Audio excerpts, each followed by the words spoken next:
I'm telling that he's handed out there. Bruce. They're out behind. Behind the. Yeah.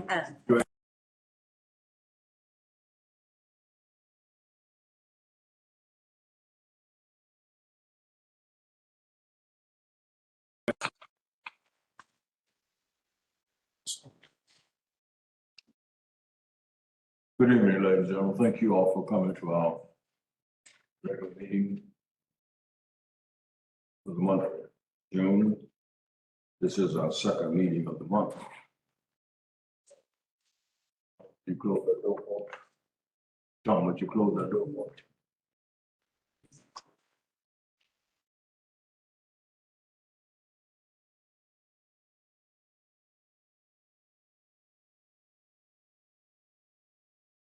Call this meeting to order.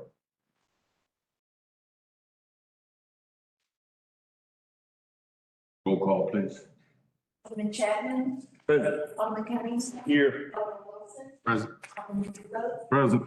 Chambers. Here. Alderman Chastain. Here. Alderman Lennon. Here. Here we have a quorum. Thank you.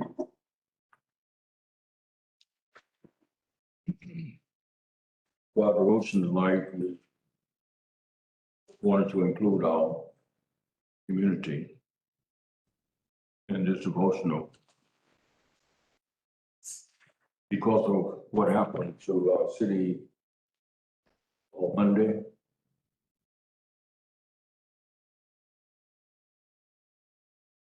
The way I remember it, that I'm calling it the tornado of Juneteenth. I would actually call it if you mid for a minute. All your heads. It has been estimated that we have between 100 and 150 homes that have been destroyed, at least serious damage. We have last night 10 people that stayed in our shelter overnight because they didn't have shelter. And as of today, we have 16 people in our shelter that does not have adequate housing, either because the house is damaged or they don't have electricity. A couple of people are there because of medical issues that they need for oxygen for breathing purposes. So as we pause, I ask that you would think about those people, but think about our community as a whole. We work together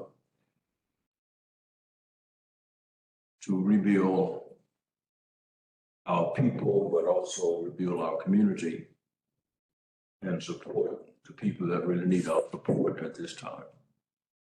So if you would pause for just one moment, think about all our people, but especially those that were in the line of the tornado.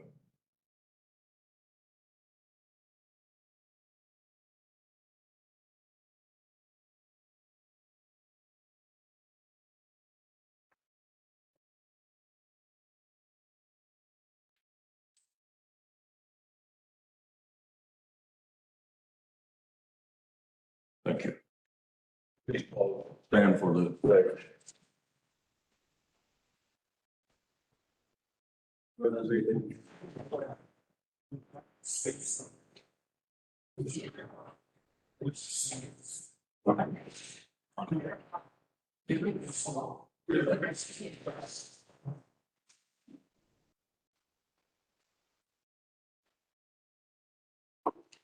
Alderman, we have agenda in front of us. We move things off the agenda because of the urgency of what we're doing in our city. And you can see the number that we have on our agenda that's in consent mode. been revised, and you see how the main agenda schedule. Can I get a motion to accept? Before you do, at the last minute, we got a amended docket for the consent agenda, so we're revising the docket of claims for one invoice. It's on everybody's, and I'd like to add that. Let's revise the docket. 4.17 would be revised. Yes. Okay, so 4.17, just add revised docket of claims to the approval. Motion to approve the amended agenda. Second. Heard a motion by Alderman Chapman, second by Alderman Chairman to accept the amended, with the docket. Added. Amended docket. Any question? All in favor, say aye. Aye. Nays?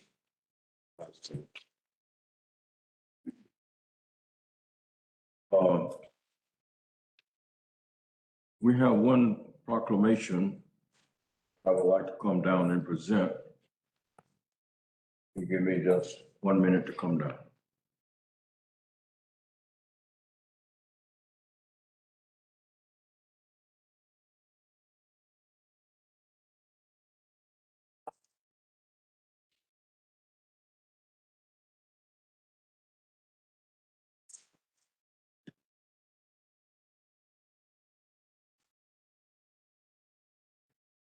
Billy and Carl, Billy. Want to come up with you, this proclamation is to the Pasco Negro High School Association.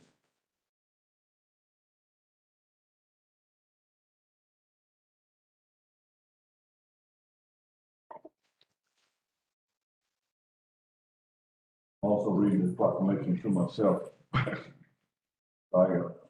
taught school at this school for over 8 years, teaching mathematics and coaching football and basketball. So I'm familiar with these folks very well. I'm happy to present this proclamation. Whereas the Pasco Negro College High School Association is holding its reunion July 2nd, 2023. Whereas June 25th, July 2nd, will be playing Blue and White Week across the city of Moss Point, one of the sister cities and where many alumni reside. And whereas the Pasco Negro College Alumni Association has a track record of being heavily involved in the community of Moss Point. And whereas the reunion is a grand occasion where family, friends, and classmates reunite and laugh, renew, and reminisce of days gone by. And whereas where lessons learned from both school and church remain within each member's heart. Whereas after Pasco and Scranton merged, a new two-room school for Negroes were opened and named Pasco School for Color. And whereas under the leadership of Professor B.V. Jennings, an 11th grade class was added, and years later, a 12th grade class was added. And whereas class of 1940 was considered the first class to graduate from Pasco Negro High School. Whereas in 1970, Carl High School was merged with Pasco High School. And today, the building is known as both the Pasco Annex and the Opportunity Center. And whereas during the entire week of June 25th through June 2nd, proud families, former students, all supporters will be celebrating the school's history, as well as alumni achievements and the numerous contributions made within these United States.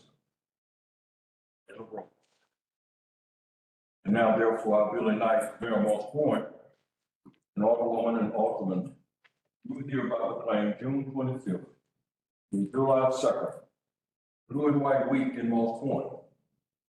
When it's there, I have here to set my hands on the 20th of June, 2023. Congratulations. Thank you, Coach.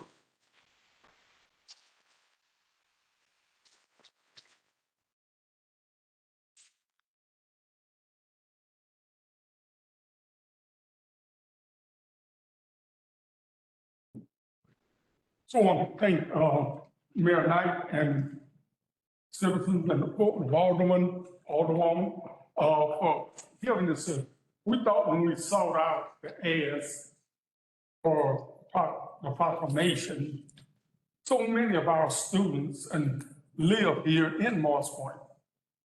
No, can't tell you why, but it's home. And we're enjoying, we continue to want to support the city, especially now with what happened yesterday. And we want to let you know that the Hornets will be there in full stride, do whatever we can to help. Our alumni, we have over 400 people that are already registered to be here for the upcoming reunion. And we invite any of you who would like to participate in any of our activities, see us, and we'll be glad to give you the information, especially if you're available July 7th. That's the following Sunday. We'll have our worship service, and then we'll follow that up with memorial service. And then we have the induction of our new Wall of Fame people to be on the wall where we tell the history and the story about what the Hornets have been and what they continue to do. We thank you very much for the proclamation and thank the citizens of Moss Point.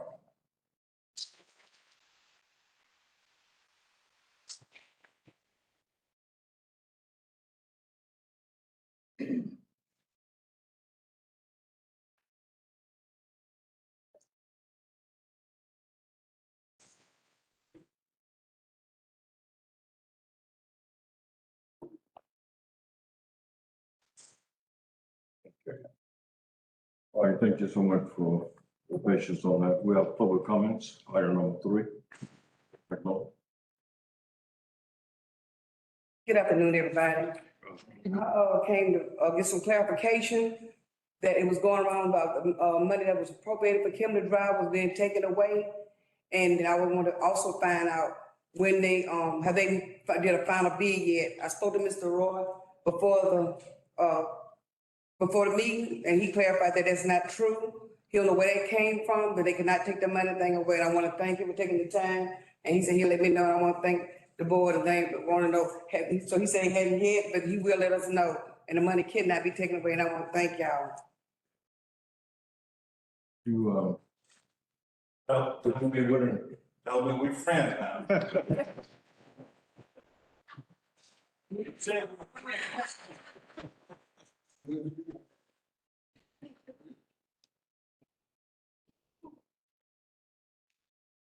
I don't know how important it is, but I am interested in, you have an idea where this started? Where that rumor started and when it's gonna be taken away?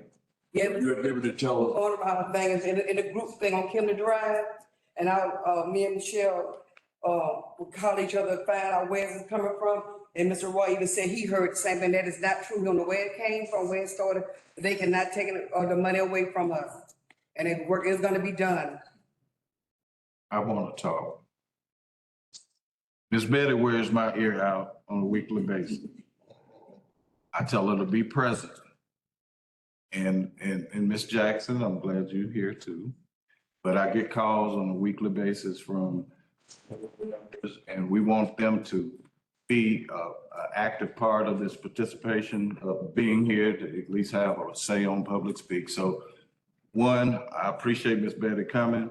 2, if we can organize something that we can kill this whole community off and have a kind of a group chat to let them know what progress is being made in this community, because it has just been chronic and they're very anxious and they really want to get some results done in that neighborhood. And I know these guys are working on it. So, just to make that rumor die, Right. that we can probably hold a community meeting on. That's what these meetings are about. Thank you. I appreciate you coming. That's what these meetings are about. They have that chat, okay? There don't have to be a separate meeting. These board meetings is about citizen participation. But you know, I'm the type, I'm not gonna go on here and say, I'm gonna come direct to the person, ask you, for you to tell me face to face. Tell your friends that. Don't have to be a separate chat. This is it. Thank you so much. You're welcome, thank you. Item number 4 is the consent agenda. Pleasure of the board. Motion to accept the consent agenda. Second. Motion by Alderman Wilson, second by Alderman Leonard. Questions? All in favor, say aye. Aye. Nays? Abstain. Same. 1. Main agenda. 5.1. Yes, sir. 5.1, approve, decline, a request to adopt and extend the City of North Point local emergency for June the 19th, 2023 tornado submitted by Trish Pickett, City Clerk. Motion to approve. Second. Motion by Alderman Chastain, second by Alderman Chapman. Any questions? All in favor, say aye. Aye. Ayes have it. 5.2, approve, decline the DRC Emergency Services Notice to Proceed for debris removal due to June 19th tornado submitted by Trish Pickett, City Clerk. Motion to approve. Second. Motion by Alderman Wilson, second by Alderwoman Chambers. Any questions? All in favor, say aye. Aye. Nays? Ayes have it. 5.3, approve, decline the Widow Bryan notice to proceed with debris monitoring due to the June 19th, 2023 tornado submitted by Trish Pickett, City Clerk. Motion to accept. Second. Motion by Alderwoman Chambers, second by Alderman Chapman. Any questions? All in favor, say aye. Aye. Nays? Ayes have it. 5.4, approve, decline the Del Sol Consulting Incorporated notice to proceed on the debris management due to the June 19th, 2023 tornado submitted by Trish Pickett, City Clerk. Motion to approve. Second.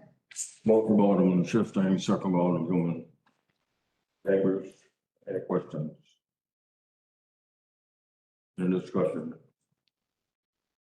All in favor, say aye. Aye. Nays? Ayes have it. Item 5.5 is discussion, and if you allow me, I'll just want to interrupt to where we are now in this hurricane, in this tornado mode. And as we're beginning to start the work of assessing our damages, and we met this morning with the first responders, FEMA here, and we got an understanding of how to lay out our plan going forward. We're going to be giving you, the citizens of North Point, very shortly, a plan of when the debris will be picked up. These are consultants here that's going to be doing that work. We're going to give you a schedule, and please help us get the word out. And we'll put it on Facebook, our website. I'll make a video about it, giving you the time that we're going to start, the location we're going to start picking up the debris. You have we passed out a flyer. Steve, you got a flyer? Yes. You got a flyer that tells you what can be put on the side of this, on the curve of the street. That is in front of your house or somewhere near your house on the street. The item that you can put on the street that's eligible for pickup. One that I can tell you right away that everybody's concerned about, tires are not eligible item to be put out on the street. If we put an item on the street that's not on this sheet, then it's going to be left there. So we want to communicate that to our people. So when you bring things to the street to be picked up, you'll know what it is, and we hope that everybody would abide by that. And we want to make this as quick and smooth as we can to get our city cleaned up. So we're giving Mississippi Power and the other electric companies time to get the electrical service done and out the way before we start picking up debris, because we don't want them and they don't want to overlap and be bumping into each other. So we're gonna wait till the power company get through. We think that within a week's time, they will be through, and we hope that we start by Monday, but don't hold me to that. Monday is what the target date is that we'll start. But just wait for us to give you that announcement. But go now and start cleaning up your property, moving it to the street, the edge of the street. And it'll be there for pickup when we do start. The other thing in relation to the concern that Ms. McMillan and people in those areas have been concerned about, please understand that a lot of time, the things that we go through is out of our control. The city has done everything we're supposed to do to receive the money. But now it goes through the federal and the state bureaucracy to get things signed. Until they appropriately sign off, we cannot start any work. If we start any work, we're subject to not getting reimbursed for it. Because if we start any work now, we got to pay it out of our general fund, which is local money, in hope to get reimbursed. And if we start before everything is signed off on, we may not get reimbursed. So we can't afford to start any project as badly as we want to until we get everything signed off by the state and federal government that have to sign off on these documents. So that's why it's taken us so long. Much of it is out of control. So now we're in a situation with FEMA where we're going to be in the same way. We got to decide whether or not we want FEMA's money. We might not want FEMA's money because of the strict rules that they have. Because if we accept their money, then we got to do what they say we have to do. And so that's going to be a slow process. Because all of this stuff is reimbursable. You know, you have to pay for the work and then they reimburse us. So we have to be careful about how much we engage to a contractor because we got to pay up front and hope that we get reimbursed. That's why we're talking about today how important documentation is. The documentation got to be correct. Because if we document something wrong, we're not going to get reimbursed for it. So it's a very slow, tedious process. I am as frustrated as you are about all of that. But there's nothing we can do about it. No matter how frustrated we get, they're not going to move any faster because they got their own rules to follow. But just know that we're working as diligently and hard as we can to move this process along. But it just takes time. And please help me explain that to all of our citizens. But we're not deliberately here sitting here holding stuff back. We all want it done, but you got to go through the process. And if we don't go through the process, we're going to get penalized for it. So we're working hard as we can to get it done. And like you say, we're going to get it done, but we just got to be patient. Mayor, may I say something, please? For the debris removal, getting it to your street, I know a lot of people don't have the ability. We have a lot of older people in the community. We have contacted some not-for-profit groups, some Christian groups that have access to equipment and men that can come in possibly this weekend to help. But we got to know who needs help with tarps and with getting debris to the street. So we've got the recovery center set up, and just make sure whatever your need is, that you leave your phone number and your name so that we know what you need and we can send people out to help as needed. Last hurricane, a lot of people did not get the debris to the street before the haulers came. There was a big delay, so debris just sat, and that was an issue. So we need to get the debris to the street as quickly as possible, so when we do get the trucks to come through, it's picked up and it doesn't just sit for months like it did last time. But get your name on a list. If you know your mom or your aunt, your grandma, your neighbor, you know they need help, put them on the list. They need help with contact information. We want to make you aware that we have what we're calling a one-stop service center. That is the old recreation building. In that building is Red Cross, we have FEMA, and we have all the agents that will need information that you might need. tomorrow we're gonna have a phone number that you can call to get information. And we'll be putting that out on our Facebook and website as well, so that everybody will know what number they can call to get information. If you want to come to the center, then that's where everything will be in that location. So we're hoping that we'll have FEMA, all the information you need. If someone got their house damaged or something like that, they don't want to apply through FEMA, we hope to have all that information in that building. But any other information that you need, we'll have a call number that you can call, and someone be there to fill your answer your questions when you make that phone call. Or you can call City Hall here in my office, and our administrative assistant, Barbara, will give you that number so that you can call over there to get information. But we'll be putting that number out so everybody have it, so just be on the lookout for that. If you want to come to the center, just know that everything is right there in that one location. Any questions you have answered. We're very fortunate that this was in a finite area. It wasn't all over our city, but the area that it did hit, it hit us pretty bad. What are the hours? Got a lot of work to do. The hours of in the center, the call center, the one-stop service center, you know, we open at 8 in the morning, so we're there from 8 to 5. We're gonna find out from FEMA if they want to be there later, but right now it's just our regular hours, of work. It all depends also what kind of traffic we get. We determine whether we move those hours to be longer, but right now it's just doing our regular hours, okay?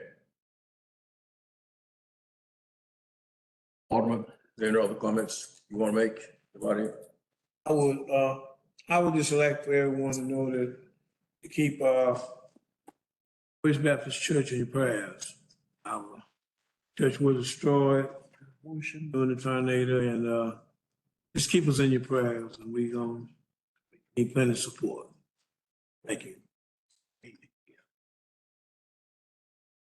Motion to adjourn. Motion to. Second. All in favor? All right. Thank you all for coming. You want it?